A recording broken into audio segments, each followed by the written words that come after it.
Howdy ho, welcome to today's lesson on city planning. We got that right there. Alright, so here's some things that you're going to learn. You're going to learn what a rural zone is, you're going to learn what an industrial zone is, downtown area, suburbs, residential zone, and economic zones are. Here's an example of a city plan. By the way, this is not really good advice. This is more if you're trying to make like a fictional city or like Minecraft city, that kind of thing, and if you want it to seem somewhat structured, you're going to want to do this sort of thing. So, first off, we got a downtown zone. That's going to be your central area. If you have skyscrapers, that's where it's going to be. I did not put in like phasing, so like you have high rises, mid rises, and just your normal buildings. I didn't put this in here. I will mention it though. I do have paper down here. So a rural zone, that's going to be your like country areas. You're going to have farm equipment. You're going to have housing further spaced. You're going to have likely a lot more foliage and what's the word? Like farmland, right? Next up, we're going to have suburbs. Suburbs are likely going to be next to your rural areas because that's how you start to phase more into the city area. Your suburb is going to be how do I explain this? So you'll have a lot of houses that look very similar. Sometimes you have a cul-de-sac that's a circular road that is sometimes instead of having a dead-end road, a no outlet, you would have a cul-de-sac so that you can fully turn around without having to pull into someone's drive-through and reverse out. Rural zones are more likely to just have a no outlet road if you're going to do that. Now, residential is just going to be your standard like city housing. You can have apartments. You want to have fucking, just regular houses, if you imagine it. They're not going to be the same copy and paste bullshit houses that you see in suburbs. More than likely, they're going to be more original, and apartment complexes, Economic zones, those are going to be your business areas. They're more likely to be next to your downtown and residential areas.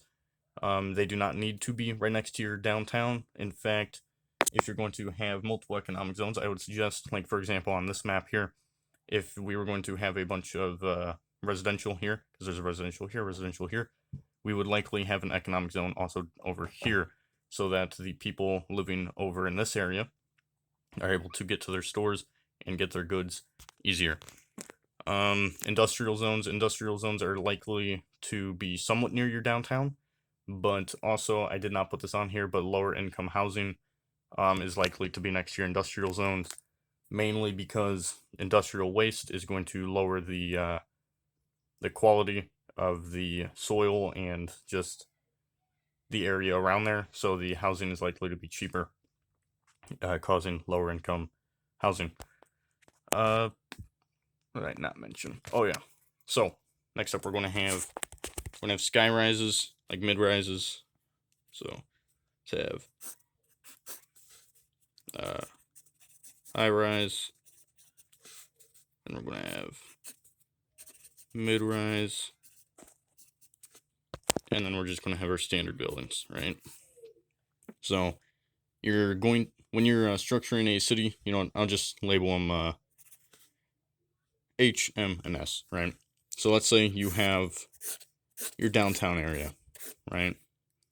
And you want, this is assuming that you're going US style and going grid. You're going to want your high rises to be more towards the center of the city.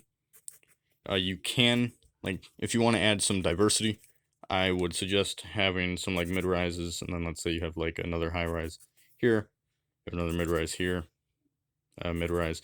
So that's just going to make it look more, if you're looking at it from far away, it's going to create a, what's the word? Like skyline. It's going to make a nice skyline. And then I'm going to extend this a little bit so I can do a little bit more work. So then we're going to have some more mid rises. And then eventually these will fade into just your standard business buildings, etc. And then from there on out, you can then expand into your residential or whatever you want to put over here, right? So There, give you a good look at that. If you ever want monuments or anything, you can put that wherever you want. Honestly, if you have like a really big statue, you'd probably want to put that at the center of your town. Just makes more flow. And yeah, I think that's about it. Give you a good look at that there. This is my first ever like just live recording lesson, I guess. But yeah, hope you all enjoyed. I might do some more. I just bought this chalkboard literally earlier today. I was like, you know what? I'll have some fun with it. So there you go.